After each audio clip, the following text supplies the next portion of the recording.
ಸಿದ್ದರಾಮಯ್ಯನವರು ಅಧಿಕಾರ ಹಸ್ತಾಂತರ ಮಾಡಿಕೊಟ್ಟಂತ ರೀತಿ ನಾನೇ 100 ಸಲ ಹೇಳಿದ್ದೆ, ದೇಶದಲ್ಲೇ ಮಾದರಿಯಾದಂತಹ ರೀತಿ ಅದು. ಬಹುಶಃ ಈ ಹಿಂದೆ ಆಗ್ಲಿ ಇನ್ ಮುಂದಕ್ಕಾಗ್ಲಿ ಯಾರು ಆ ರೀತಿ ಅಧಿಕಾರವನ್ನ ಅಷ್ಟು ಡಿಗ್ನಿಫೈಡ್ ಆಗಿ ಕೊಡೋದಕ್ಕೆ ಸಾಧ್ಯನೇ ಇಲ್ಲ ಅಂತ ನಾನು ಭಾವಿಸ್ತೇನೆ. ಸಿದ್ದರಾಮಯ್ಯ ಸಾಹೇಬ್ರು ಸಣ್ಣ ಪುಟ್ಟ ವ್ಯಕ್ತಿ ಅಲ್ಲ, ಅವರೊಂದು ಇನ್ಸ್ಟಿಟ್ಯೂಷನ್. ಸುಮಾರು 5 ವರ್ಷ ಪ್ಲಸ್ 3 ವರ್ಷ 8 ವರ್ಷ ಸುದೀರ್ಘವಾಗಿ ಮುಖ್ಯಮಂತ್ರಿಯಾಗಿ ಭಾಳಷ್ಟು ಬದಲಾವಣೆ ತಂದಿದ್ರು. ಭಾಗ್ಯದ ಸರದಾರ ಅವರು. ಒಬ್ಬ ಬಡವ ಹೊಟ್ಟೆ ಹಸ್ಕೊಂಡು ಮಲಗಬಾರ್ದು ಅಂತ ಇಡೀ ದೇಶಕ್ಕೆ ಮಾದರಿಯಾದಂಥ ಅನ್ನಭಾಗ್ಯವಂತ ತಂದಂಥ ಧೀರರಾದಂಥ ಒಬ್ಬ ನಾಯಕರು ಸಿದ್ದರಾಮಯ್ಯ ಸಾಹೇಬ್ರು ಕೆಳಗಡೆ ನಾವೆಲ್ಲ ವರ್ಕ್ ಮಾಡಿದೀವಿ ಅಂದ್ರೆ ನಮ್ಗೆಲ್ಲ ಹೆಮ್ಮೆ ಅದು. ಸಿದ್ದರಾಮಯ್ಯ ಅವರು ಸಿಎಂ ಆಗಿದ್ದಾಗ ಒಂದಿನ ಅಧಿವೇಶನದಲ್ಲಿ ನೀವು ಎದ್ದು ನಿಂತು ಪ್ರಶ್ನೆ ಮಾಡ್ತೀವಿ, ಅನುದಾನದಲ್ಲಿ ತಾರತಮ್ಯ ಆಗಿದೆ, ಮಧುಗಿರಿ ಕೊಡ್ತೀರಿ, ನನ್ನ ಕ್ಷೇತ್ರಕ್ಕೆ ಯಾಕೆ ಕೊಡಲ್ಲ ಅಂತ ಹೇಳಿ. ಡಿ ಕೆ ಶಿವಕುಮಾರ್ ಅವರ ಕ್ಯಾಬಿನೆಟ್ ಅಲ್ಲೂ ಅಥವಾ ಸದನದಲ್ಲೂ ಕೂಡ ಅಧಿವೇಶನದ ಸಂದರ್ಭದಲ್ಲಿ ಅನುದಾನದ ವಿಚಾರವಾಗಿ ನೀವು ಧ್ವನಿ ಎತ್ತುತ್ತೀರಾ ಹೇಗೆ? ನೀವು ತಪ್ಪು ತಿಳ್ಕೊಂಡಿದ್ರೆ ನಾನು ಅಲ್ಲಿ ಅವತ್ತಿನ ದಿನ ಏನು ಹೇಳಿದ್ದು ಅಂತಂದ್ರೆ, ಅನುದಾನದ ಸಹಕಾರ ಅಲ್ಲ, ನನಗೆ ಎಲ್ಲ ಮುಖ್ಯಮಂತ್ರಿ ಅನುದಾನದಲ್ಲಿ ತಾರತಮ್ಯ ಆಗಿದೆ ಅಂತಾನೆ ಹೇಳಿದ್ರಿ. ಇಲ್ಲ, ಆ ಥರ ಹೇಳಿಲ್ಲ ನಾನು. I correct, if I am wrong please correct me. ನಾನು ಹೇಳಿದ ಮಾತು ಏನು ಅಂತಂದ್ರೆ, ಮುಖ್ಯಮಂತ್ರಿ ಆದಿಯಾಗಿ ಎಲ್ಲಾ ಮಂತ್ರಿಗಳಿಂದನೂ ಸಹಕಾರ ಸಿಗ್ತಾ ಇದೆ, ಸಹಕಾರ ಮಂತ್ರಿಯಿಂದ ನನಗೆ ಸಹಕಾರ ಸಿಗ್ತಾ ಇಲ್ಲ ಅಂತ ಹೇಳಿ. ಸಹಕಾರ ಮಂತ್ರಿಯ ಜೊತೆಗಿನ ಈಗಿನ ಸಹಕಾರ ನಿಮ್ದು ಎಷ್ಟು ಒಟ್ಟಿಗೆ ನಿಮ್ ಸಂಬಂಧ ಸುಧಾರಿಸಿದೆ? ಇವಾಗ ನೀವು ಮಾತಾಡ್ತಿರೋದು ರಾಜಣ್ಣವರ ವಿಚಾರ. ರಾಜಣ್ಣವರು ಒಂದು ವಿಚಾರ, ಅವರು ಹಿರೀಕರಿದ್ದಾರೆ, ಅವರು ಅವ್ರದ್ದೇ ಆದಂಥ ಒಂದು ಶಕ್ತಿ ಇದೆ. ನಮಗೂ ಅವ್ರಿಗೂ ಕೆಲವು ವಿಚಾರಗಳಲ್ಲಿ ಡಿಫ್ರೆನ್ಸ್ ಇದೆ, ಈಗಲೂ ಇದೆ, ಅದ್ರ ಬಗ್ಗೆ ಏನು ಡೌಟ್ ಇಲ್ಲ. ಬಟ್ ಅದನ್ನು ನಾನು ನನ್ನ ತಾಲೂಕಿನ ರಕ್ಷಣೆಗೋಸ್ಕರ ನಾನು ಧ್ವನಿ ಎತ್ತುತ್ತೀನಿ, ಅವರು ವೈಯಕ್ತಿಕವಾಗಿ ಅವ್ರು ಗೌರವ ಕೊಡ್ತೀನಿ. ಆದರೆ ನನ್ನ ತಾಲೂಕಿಗೆ ಅನ್ಯಾಯ ಆಗಿರೋಂಥ ವಿಚಾರದಲ್ಲಿ ಕಾಂಪ್ರಮೈಸ್ ಇಲ್ಲ. ಕ್ಯಾಬಿನೆಟ್ ಎಕ್ಸ್ಪಾನ್ಷನ್ ಯಾವಾಗ? ಶಾಲೆಗಳು ಶುರುವಾಯಿತು, ಇನ್ನೂ ಶಿಕ್ಷಣ ಸಚಿವರು ನೇಮಕ ಆಗಿಲ್ಲ, ಮಹಿಳಾ ಮತ್ತು ಮಕ್ಕಳ ಕಲ್ಯಾಣ ಈಗ ಮುಖ್ಯಮಂತ್ರಿಗಳು ಆಗೋದಿಲ್ಲ ಅಲ್ವಾ? ಪ್ರತಿಯೊಬ್ಬರಿಗೂ ಅವ್ರವ್ರ ಸ್ಥಾನ ಜವಾಬ್ದಾರಿ ಬೇಕು. ಇಡೀ ಭಾರತ ದೇಶದಲ್ಲೇ ಏನಾದರೂ ಕಷ್ಟಪಡ್ತಾರಂತ ಮುಖ್ಯಮಂತ್ರಿ ಅಂತ ಹೆಸರು ಪಡಿಬೇಕಾದ್ರೆ ಅದು ಡಿ ಕೆ ಶಿವಕುಮಾರ್ ಬಿಟ್ರೆ ಇನ್ಯಾರಿಲ್ಲ. ಬೆಳಿಗ್ಗೆ 8 ಗಂಟೆಯಿಂದ ಬೆಳಿಗ್ಗೆ 8 o'clock ಇಂದ mid night 3 o'clock cabinet expansion ಮಾಡಲ್ವಾ ಹಾಗಾದ್ರೆ? Is only chief minister cabinet expansion ಮಾಡಲ್ವಾ ಹಾಗಾದ್ರೆ? ಈ ವರ್ಕ್ಸ್ 19 hours. ಕ್ಯಾಬಿನೆಟ್ ಎಕ್ಸ್ಪಾನ್ಷನ್ ಮಾಡಲ್ವಾ ಹಾಗಾದ್ರೆ? Only chief minister works for 19 hours. Cabinet expansion ಮಾಡಲ್ವಾ ಹಾಗಾದ್ರೆ? ಮಾಡ್ತಾರೆ, ಮಾಡ್ತಾರೆ. ಅದು ಸೂಕ್ತವಾದಂತ ಸಂದರ್ಭದಲ್ಲಿ. ಅಥವಾ ಅದರಲ್ಲೂ ಗೊಂದಲಗಳಿದೆಯಾ? ಎಲ್ಲ ಪಾರ್ಟಿಲಿ ಇರೋದಿದೆ. ಇವತ್ತಿನ ದಿನ ನಾನೊಬ್ನೇ ಓಪನ್ ಆಗಿ ಬಂದು ಹೇಳ್ತಾ ಇದ್ದೀನಿ, ನಾನು ಕ್ಯಾಬಿನೆಟ್ ಮಂತ್ರಿ ಆಗ್ಲಿಕ್ಕೆ ಆಕಾಂಕ್ಷಿದಾರಲ್ಲ ಅನ್ನೋದನ್ನ ನಾನು ಅವತ್ತು ಹೇಳ್ತಾ ಇದ್ದೀನಿ, ಇವತ್ತು ಹೇಳ್ತಾ ಇದ್ದೀನಿ. ಬಟ್ ಹಾಗಂತ ನಾನು ನನ್ನ ಸಹೋದ್ಯೋಗಿಗಳು, ನನ್ನ ಜೂನಿಯರ್ ಸಹೋದ್ಯೋಗಿಗಳು ನಾವು ನಿರೀಕ್ಷೆ ಪಡಕ್ಕಾಗಲ್ಲ. ಸೊ ಹಾಗಾಗಿ ಎಲ್ಲರಿಗೂ ಆಸೆ ಇರುತ್ತೆ, ಸಮುದಾಯದಲ್ಲಿ ರೆಪ್ರೆಸೆಂಟೇಷನ್ ಸಿಗುತ್ತೇನೋ, ಸೋಷಿಯಲ್ ಇಂಜಿನಿಯರಿಂಗ್ ಅಲ್ಲಿ ಒಂದು ಅವಕಾಶ ಸಿಗುತ್ತೆ. ನಾನು ಅದನ್ನೇ ಹೇಳ್ತಾ ಇರ್ತೀನಿ, ಯಂಗ್ಸ್ಟರ್ಸ್ಗೆ ಒಂದು ಅವಕಾಶ ಕೊಟ್ರೆ ಅವ್ರ ಲೀಡರ್ಶಿಪ್ ಬೆಳೆಸ್ಕೊಳ್ಳಿಕ್ಕೆ ಮತ್ತೆ ಎಕ್ಸ್ಪೀರಿಯನ್ಸ್ ಬರ್ಲಿಕ್ಕೆ, ಆಮೇಲಿಂದ ಇನೋವೇಟಿವ್ ಥಿಂಕಿಂಗ್ ಕೊಡ್ಲಿಕ್ಕೆ ಅವಕಾಶ ಆಗುತ್ತೆ. ಅದು ರಾಹುಲ್ ಗಾಂಧಿ ಅವ್ರ ಚಿಂತನೆನೂ ಇದೆ. ಯಾವ ರೀತಿ ವರಿಷ್ಠರು ತೆಗೆದುಕೊಳ್ತಾರೆ ನಿರ್ಧಾರ ನೋಡೋಣ. ಹೇಮಾವತಿ ಕೆನಲ್ ವಿಚಾರ ಎಲ್ಲಿ ತನಕ ಬಂದಿದೆ? ನಿಮ್ಮ ತಾಲೂಕು ನನ್ನ ತಾಲೂಕಿದೆ. ನಾನು ಒಬ್ಬ ಜಿಲ್ಲೆಯ ಮಗನಾಗಿದ್ಕೊಂಡು ತುರುವೇಕೆರೆದು ನನ್ನ ಜವಾಬ್ದಾರಿ ಇದೆ, ಗುಬ್ಬಿದು ನನ್ನ ಜವಾಬ್ದಾರಿ ಇದೆ, ಕುಣಿಗಲ್ದು ನನ್ನ ಜವಾಬ್ದಾರಿ ಇದೆ. ನಾವು ನೀರನ್ನು ಹಂಚಿಕೆ ಮಾಡ್ಕೊಳಂಥದ್ದು ನಮ್ದು ಎಷ್ಟಿದೆ ಹಕ್ಕನ್ನ ರೈತಾಪಿ ಕುಟುಂಬದ ಜನಾಂಗಕ್ಕೆ ಅಷ್ಟನ್ನು ಕೊಡ್ಕೊಂಡು ಹೋಗೋಣ ಅಂತೇಳಿ ಇವತ್ತು ಫಸ್ಟು ತುರೇಕೆರೆಯರು ತೆಗೆದುಕೊಳ್ಳಿ, ನೆಕ್ಸ್ಟ್ ಗುಬ್ಬಿಯರೇ ತೆಗೆದುಕೊಳ್ಳಿ, ತದನಂತರ ನಮಗೆ ಕೊಡಿ. ಆದರೆ ನಾನು ಪೈಪ್ಲೈನ್ ಮೂಲಕ ತೆಗೆದುಕೊಂಡು ಹೋಗಿ ಬಿಡಿ. ಇಲ್ಲ ಅಂದ್ರೆ 100 ಗೇಟ್ಗಳನ್ನ ನಾನು ಬೆಳಗಿಂದ ರಾತ್ರಿ ಕಾವಲು ಕಾಯಕ್ಕೂ ಆಗೋದಿಲ್ಲ. 50,000 ಜನ ರೈತರುಗಳು ಪಂಪ್ ಸೆಟ್ ಮೂಲಕ ನಮಗೆ ನೀರು ಬಿಟ್ಟಾಗ ತೆಗೆದುಕೊಂಡಾಗ ನೀರು ಕಡಿಮೆ ಆಗಿಬಿಡುತ್ತೆ. ಸೊ ಹಾಗಾಗಿ ದಯವಿಟ್ಟು ಇದನ್ನ ನೀವೆಲ್ಲ ಸಹಕರಿಸಬೇಕು ಅಂತ ನಾನು ಮನವಿ ಮಾಡ್ಕೊಂಡು ಬರ್ತಾ ಇದ್ದೀನಿ. ಆದರೆ ದುರುದ್ದೇಶ ರಾಜಕೀಯ ನಿಮಗೆ ಗೊತ್ತು. ಬಿಜೆಪಿಯವರು JDS ಅವರು ಹೇಗಾದ್ರೂ ಮಾಡಿ ಮೊದಲನೇ ಹಂತದಲ್ಲಿ ತಡೆ ಹಿಡಿದ್ರು.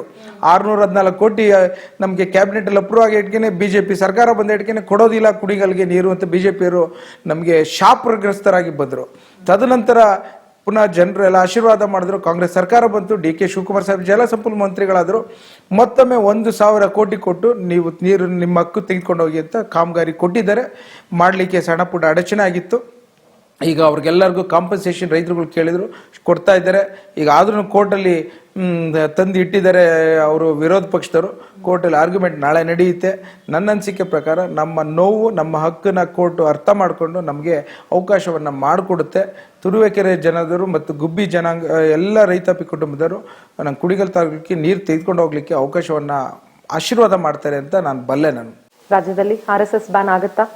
ಬ್ಯಾನ್ ಮಾಡೋಷ್ಟು ವಿಚಾರಗಳನ್ನ ನಾನು ಮಾತಾಡೋಷ್ಟು ದೊಡ್ಡನಲ್ಲ. ಆದರೆ ಅವರು ಏನು ಹಿಂದೂ ಮತ್ತು ಮುಸ್ಲಿಮಾನನ್ನ ಭಾಗವಹಿಕೆ ಮಾಡ್ತಿರೋಂಥ ಜಾತ್ಯತೀತ ತತ್ವ ನಮ್ಮ ಕಾಂಗ್ರೆಸ್ ಪಕ್ಷದ ವಿರುದ್ಧ ಮಾಡ್ತಾ ಇದ್ದಾರೆ. ಅದು ಸರಿ ಇಲ್ಲ ಅನ್ನೋದನ್ನ ಬಲವಾಗಿ ನಾನು ವಿರೋಧ ಮಾಡ್ತೇನೆ. ಆದ್ರೆ ಕಾಂಗ್ರೆಸ್ ಪಕ್ಷ ಅಧಿಕಾರಕ್ಕೆ ಬಂದ ತಕ್ಷಣ ಮುಸಲ್ಮಾನರಿಗೆ ಒಂದು ಚೈತನ್ಯ ಬಂದಂಗ ಆಗ್ಬಿಡುತ್ತೆ, ಕ್ರೈಮ್ಗಳು ಜಾಸ್ತಿ ಆಗ್ಬಿಡ್ತಾವೆ ಅನ್ನೋ ಆರೋಪ ಕೂಡ ಇದೆ. ಇವತ್ತು ಭಾರತ ದೇಶ ಹಿಂದೂ ರಾಷ್ಟ್ರ ಅಂತ ಎಲ್ಲರೂ ಹೇಳ್ತಾರೆ. ನಮ್ಮ ಹಿಂದೂ ಸಂಸ್ಕೃತಿಲಿ ಏನು ಹೇಳುತ್ತೆ ಅಂತಾರೆ, ಪ್ರತಿಯೊಬ್ಬ ಜಾತಿ ಧರ್ಮ ಭೇದವಿಲ್ಲದೆ ಎಲ್ಲರಿಗೂ ಪರಿಷ್ಕರಿಸೋದು, ಎಲ್ಲರಿಗೂ ಒಂದು ಆ ಪ್ರಕ್ರಿಯೆಯಲ್ಲಿ ತೊಡಗಿಸ್ಲಿಕ್ಕೆ ಅವಕಾಶ ಮಾಡಿಕೊಡೋದು, ಅವ್ರನ್ನೆಲ್ಲರನ್ನೂ ನಾವು ಒಂದೇ ಸಮಾನತೆ ಕೊಡುತ್ತದೆ ಹಿಂದೂ ಧರ್ಮ. ಇವತ್ತು ನೀವೆಲ್ಲ BJPಯವರು RSS ಅವರು ಹಿಂದೂ ಧರ್ಮ ಅಂತ ಹೇಳಿ ಜಾತಿ ಮತ್ತು ಧರ್ಮದಲ್ಲಿ ಭೇದ ಮಾಡಿಕೊಂಡು ಇವತ್ತು ಯಾವ ರೀತಿ ಒಂದೇ ಒಂದು ಉದಾಹರಣೆ, ನೀವು ಪ್ರತಿಯೊಂದು ವಿಚಾರದಲ್ಲೂ ನಾವು ಸರಿ ಇದ್ದೇವೆ, ನಾವು ಹರಿಶ್ಚಂದ್ರನ ಮಕ್ಕಳುಗಳು ಅಂತ ಹೇಳ್ತಿರೋರು, ಇಡೀ ಭಾರತ ದೇಶದಲ್ಲೇ ದೇಣಿಗೆ ಕೊಟ್ಟಂಥ ಶ್ರೀರಾಮನ ದೇವಸ್ಥಾನದಲ್ಲೇ ನಿಮ್ಮ ಪ್ರಚಾರಕರು ಹೋಗ್ಬಿಟ್ಟು ದುಡ್ಡು ಮಾಡಿಕೊಂಡು ಎಷ್ಟು ಮೋಸಗಳನ್ನು ಮಾಡ್ತಿರೋಂಥದ್ದು ಇದು ಯಾವ ಏಸಿಗೆ ಕೆಲಸ ಅಲ್ವೇ? ಖಂಡಿತ. ಇವತ್ತು ನೀವೇನು ಹೇಳ್ತಿದ್ದೀರಿ, ನಾವು ಹಿಂದೂ ರಾಷ್ಟ್ರದ ಹಿಂದೂ ಒಡೆಯರ ಇವತ್ತು ಶ್ರೀರಾಮನ ಭಕ್ತರು ಅಂತೀರ. ಶ್ರೀರಾಮ ಹೇಳದ್ನ ಈ ತರ ದುಡ್ಡು ಮಾಡಿ ಅಂತ. ನಾವು ಅದಕ್ಕೆ ಹೇಳ್ತಾ ಇದೀವಿ, ಶ್ರೀರಾಮನ್ನ BJPಯ ಒಂದು ಹಿಡಿತದಿಂದ ಈಚೆ ತಂದು ಶ್ರೀರಾಮನು ಪ್ರತಿಯೊಬ್ಬರಿಗೂ ಶ್ರೀರಾಮನ್ ಆಗ್ಬೇಕು ಅನ್ನೋದಕ್ಕೋಸ್ಕರ ನಾವು ಹೋರಾಟ ಮಾಡ್ತಿರೋದು. ಇವತ್ತು BJPಯರ ಚಿಂತನೆ ಇದೆಯಲ್ಲ, ಬಲಪಂಥೀಯ ಚಿಂತನೆ, ಅದು ಒಳ್ಳೇದಲ್ಲ. ಅದು 2028ರ ವಿಧಾನಸಭಾ ಚುನಾವಣೆ, 2029ರ ಲೋಕಸಭಾ ಚುನಾವಣೆಗೆ ಕಾಂಗ್ರೆಸ್ ಪಕ್ಷ ಯಾವ ರೀತಿ ತಯಾರಾಗ್ತಾ ಇದೆ? ನಮ್ಮ ಸಾಹೇಬರು ಅವರು ತೆಗೆದುಕೊಂಡಂಥ ಪ್ರಪ್ರಥಮ ದಿನನೇ ನಮಗೆಲ್ಲ ಹೇಳಿದ್ರು, ನಿಮ್ಮ ಕಾನ್ಸ್ಟಿಟ್ಯೂನ್ಸಿಲಿ ನಿಮ್ಗೆ ಏನು ಕೆಲಸ ಬೇಕೋ ನಾನು ಮಾಡ್ತೇನೆ, ನೀವು ಹೋಗಿ ಹಳ್ಳಿಲಿ ಕೂತ್ಕೊಳ್ಳಿ ಅಂತ. ಸೊ ಹಾಗಾಗಿ DK ಶಿವಕುಮಾರ್ ಸಾಹೇಬರು ಎಲೆಕ್ಷನ್ಸ್ ಮಾಡೋಂಥದ್ರಲ್ಲಿ ನಿಮಗೆ ಗೊತ್ತಿದೆ. ಇವತ್ತು ಭಾಳಷ್ಟು ಜನ ಅವರ ನಾಯಕತ್ವಕ್ಕೆ ಮೆಚ್ಚಿ ಬೇರೆ ಪಕ್ಷದವರು ಮತವನ್ನು ಹಾಕಿದ್ರಲ್ಲ. ಹೊಸ ಅಧ್ಯಕ್ಷರು ಬಂದಿದ್ದಾರೆ ನಿಮ್ಮ ಪಕ್ಷಕ್ಕೆ. ಅವರ ಸ್ಟೇಟ್ಮೆಂಟ್ಗಳು ಯಾವ ತರ ಇತ್ತು? ಫಸ್ಟ್ ಡೇ ಸ್ಟೇಟ್ಮೆಂಟ್, ಅಧಿಕಾರ ಬೇಕಾದ್ರೆ DK ಶಿವ ಹಿಂದೆ ಹೋಗಿ, ಪಕ್ಷ ಸಂಘಟನೆ ಬೇಕಾದ್ರೆ ನನ್ನ ಹಿಂದೆ ಬನ್ನಿ ಅನ್ನೋ ಸ್ಟೇಟ್ಮೆಂಟ್ ಇತ್ತಲ್ಲ, ಈಗ ಯಾವ ರೀತಿ ಹೊಂದಾಣಿಕೆ ಇದೆ? ಇವ್ರಿಗೂ ಅಜಗಜ ಅಂತಾರೆ ಅಂದ್ರೆ ಅವ್ರ ವ್ಯಕ್ತಿತ್ವನೇ ಬೇರೆ, ಇವ್ರ ವ್ಯಕ್ತಿತ್ವನೇ ಬೇರೆ. ಅದು ಬಿಟ್ಟರೆ ಹೇಗೆ ಇಬ್ರು ಪಕ್ಷ ನಡೆಸ್ಕೊಂಡು ಹೋಗ್ತಾರೆ, ಜೋಡೆತ್ತು ತರ ಹೋಗ್ತಾರೆ. ಯಾಕೆಂದ್ರೆ ಇಬ್ರು ಕಷ್ಟ ಪಡ್ಕೊಂಡ್ ಬಂದಿರೋದು, ಇಬ್ರು ಗ್ರಾಸ್ ರೂಟ್ ಇಂದ ಬಂದಿರೋದು, ಇಬ್ರು ಬಹಳಷ್ಟು ಅನುಭವ ಇದೆ, ಇಬ್ರಿಗೂ ಬಹಳಷ್ಟು ಬುದ್ಧಿವಂತಿಕೆ ಜಾಣತನ ಇದೆ. ನೀವು DK ಶಿವಕುಮಾರ್ ಸಾಹೇಬ್ರ ಹತ್ರ ಇವತ್ತಿನ ದಿನ ಅಧಿಕಾರ ಇದೆ, ಅಲ್ಲಿ ನೀವು ಹೋಗಿ ದುಡಿಬಹುದು. ಇಲ್ಲ ಪಕ್ಷ ಪಾರ್ಟಿ ಅಂತ ಹೇಳಿ ದುಡಿಬೇಕಾದ್ರೆ ನನ್ನ ಹತ್ರ ಬನ್ನಿ ಅಂತ ಹೇಳಿ. ತಾಳ್ಮೆ ಇದೆ ಅಂತ ಅನ್ಸುತ್ತೆ ನಿಮ್ಗೆ? ಅವ್ರದೇ ಆದಂತ ರಾಜಕೀಯದ ತಾಳ್ಮೆ ಇದೆ, ಅವ್ರದೇ ಆದಂತ ಅಧಿಕಾರದ ತಾಳ್ಮೆ ಇದೆ, ಅವ್ರದೇ ಆದಂತ ನಿರ್ವಹಣಾ ವ್ಯವಸ್ಥೆಯ ತಾಳ್ಮೆ ಇದೆ. ಸೊ ಹಾಗಾಗಿ ಅವ್ರದೇ ಇಬ್ರದ್ದು ಡಿಫ್ರೆಂಟ್ ಪರ್ಸನಾಲಿಟೀಸ್ ಇದ್ರೂ ಸಹ ನನ್ನ ಅನಿಸಿಕೆ ಪ್ರಕಾರ ಇವೆರಡನ್ನು ಸಿಂಬಿಯಾಸಮ್ ಅಂತಾರೆ ನಮ್ಮ ಬಯಾಲಜಿಲಿ. ಆ ಥರ ಇಬ್ಬರ ಶಕ್ತಿ ಸೇರಿ ಸಿದ್ದರಾಮಯ್ಯ ಸಾಹೇಬರು ಮುಂದೆ ಮಾರ್ಗದರ್ಶನದಲ್ಲಿ ಮತ್ತೊಮ್ಮೆ 2028ಕ್ಕೆ ಕಾಂಗ್ರೆಸ್ ಪಕ್ಷವನ್ನ ಅಧಿಕಾರಕ್ಕೆ ತರ್ತಾರೆ ಅಂತ ಹೇಳ್ತಾರೆ. DK ಸುರೇಶ್ ಒಂದ್ ಕಡೆ ಆದ್ರೆ ನೀವೊಂದ್ ಕಡೆ, ನೀವು ಅವ್ರ ತಮ್ಮನ್ ತರನೇ ಇದ್ದೀರಿ. ಸೊ ಯಾವ ರೀತಿ ಒಂದ್ ಮೂಮೆಂಟ್ ನೀವು ಅವ್ರ ಜೊತೆಗೆ ಮರೆಯಕ್ ಆಗಲ್ಲ ಅಥವಾ ತುಂಬಾನೇ ಇಮೋಷನಲ್ ಆಗ್ತೀನಿ ನಾನು ಅವ್ರದ್ದು ಒಂದ್ ಇನ್ಸಿಡೆಂಟ್ ನೆನ್ಸ್ಕೊಂಡ್ರೆ ಅಂತ ಅಂದ್ರೆ ಯಾವ ಇನ್ಸಿಡೆಂಟ್? ಅವರು ಡೆಲ್ಲಿಲಿ ಆಸ್ಪತ್ರೆಯಲ್ಲಿ ಅಡ್ಮಿಟ್ ಆಗಿರ್ತಾರೆ. ED ಅವರು ಅವರು ಅಡ್ಮಿಟ್ ಆದಂಥ ಸಂದರ್ಭದಲ್ಲಿ ಅರೆಸ್ಟ್ ಮಾಡಬೇಕು ಅಂತ ಇರ್ತಾರೆ. ಆವತ್ತಿನ ದಿನ ಆಸ್ಪತ್ರೆಯಿಂದ ಜೈಲ್ಗೆ ಹೋದಂಥ ಸಂದರ್ಭ ನಾನೊಬ್ಬನೇ ಇರ್ತೀನಿ. ನನಗೆ ಅಳು ಬಂದ್ಬಿಡುತ್ತೆ. ಬೆಳಗ್ಗೆ 8 ಗಂಟೆಗೆ ಅವರು ಯಾವುದು ಗಲಾಟೆ ಆಗಬಾರ್ದು ಅಂಥೇಳಿ ಅವರನ್ನು ಕರ್ಕೊಂಡೋಗೋಂಥ ಸಂದರ್ಭ ನನ್ನ ಲೈಫಲ್ಲಿ ಅದನ್ನು ಮರೆಯೋದಿಲ್ಲ. BJPಯವರು ಅಷ್ಟು ನೋವು ಕೊಡೋಂಥ ಅವಶ್ಯಕತೆ ಇರಲಿಲ್ಲ. So that is the saddest part and saddest moment in my life. ಈ ರಾಜ್ಯದ ಜನ DK ಶಿವಕುಮಾರ್ ಅವರಿಂದ ಏನ್ ನಿರೀಕ್ಷೆ ಮಾಡ್ಬೋದು? ನಿಮಗೆ ಟನಲ್ಲು, ಇವತ್ತಿನ ದಿನ BJP ತೇಜಸ್ವಿ ಸೂರ್ಯ ಏನೇನೋ ಮಾತಾಡ್ತಾರೆ. ನಾನು ಇವತ್ತು ನಿಮ್ಮ ಮೂಲಕನೇ ನಾನು ಅವ್ರಿಗೆ ಉತ್ತರ ಕೊಡಬೇಕು ಅಂತಿದ್ದೀನಿ.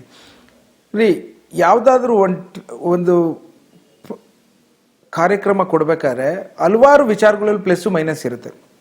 ಇವತ್ತು ನಿಮ್ಗೊಂದೇ ಒಂದು ಎಕ್ಸಾಂಪಲ್ಲು, ಹಿಂದೆ 5 ವರ್ಷದ ಹಿಂದೆ ಹೇಗಾದ್ರೂ ಮಾಡಿ ಸ್ಟೀಲ್ ಬ್ರಿಡ್ಜ್ ಮಾಡಬೇಕು ಅಂತ ಹೊರಟಿರೋಂಥದ್ದು ಏರ್ಪೋರ್ಟ್ ರೋಡ್ಗೆ ಈ BJP ಸರ್ಕಾರದವರೇ ಅಡ್ಡ ಬಂದರು.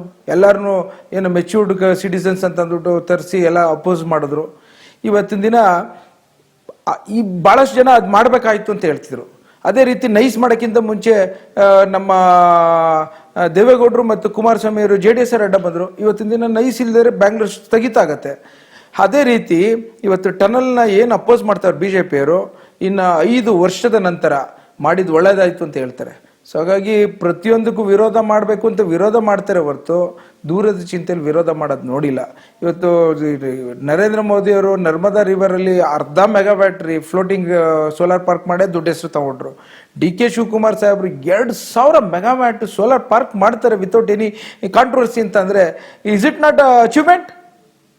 That is the vision of my leader DK Shivakumar sir. DK Shivakumar ಅವರ ನೇತೃತ್ವದಲ್ಲಿ, ಅವರ ನಾಯಕತ್ವದಲ್ಲಿ ಈ ರಾಜ್ಯದ ಜನ ಫೈನಲಿ ಏನನ್ನ ನಿರೀಕ್ಷೆ ಮಾಡಬಹುದು ಬರುವಂತ ದಿನಗಳಲ್ಲಿ? ಪ್ರತಿಯೊಬ್ಬ ಮನುಷ್ಯನ ಆರ್ಥಿಕ ಸ್ವಾವಲಂಬನೆ ಏನಿದೆ 100% ಬದಲಾವಣೆ ಮಾಡ್ತಾರೆ. ಮೂಲಭೂತ ಸೌಕರ್ಯನ 100ಕ್ಕೆ 100ರಷ್ಟು ಬದಲಾವಣೆ ಮಾಡ್ತಾರೆ. ಮತ್ತು ಎಜುಕೇಷನ್ನ definitely will get a very beautiful better education schools in Karnataka ಮಾಡ್ತಾರೆ. ಇದ್ರ ಜೊತೆಗೆ the best of the health service insurances ತರ್ತಾರೆ. ಧನ್ಯವಾದಗಳು. ಇಷ್ಟು ತನಕ ನಿಮ್ಮ ಸಮಯವನ್ನ ನಮಗೆ ನೀಡಿದ್ದಕ್ಕಾಗಿ. ಬಹಳಷ್ಟು ವಿಚಾರಗಳು DK ಶಿವಕುಮಾರ್ ಅವರ ಕುರಿತಂತೆ ಮತ್ತು ನಿಮ್ಮ ಕ್ಷೇತ್ರದ ಕುರಿತಂತೆ ನಮ್ಮ ಜೊತೆಗೆ ಹಂಚಿಕೊಂಡಿದ್ದಕ್ಕೆ ಧನ್ಯವಾದ. Thank you. ನೋಡಿದಲ್ಲ ವೀಕ್ಷಕರೇ, ಇದಷ್ಟು ಡಾಕ್ಟರ್ ಕುಣಿಗಲ್ ರಂಗನಾಥ್ ಅವರ ಮಾತುಗಳಾಗಿತ್ತು. DK ಶಿವಕುಮಾರ್ ಅವರನ್ನ ಬಹಳ ಹತ್ತಿರದಿಂದ ನೋಡಿದಂಥವ್ರು. ಅವರ ಕನಸಿನ ಕರ್ನಾಟಕ ಹೇಗಿರಬೇಕು ಅನ್ನೋದ್ರ ಒಂದಷ್ಟು ಯೋಜನೆಗಳನ್ನ ಹೊರಗಡೆ ಹೇಳ್ಕೊಂಡ್ರು ಮತ್ತು ಸಾಕಷ್ಟು ವಿಚಾರಗಳನ್ನ ತಿಳಿಸಿದ್ರು.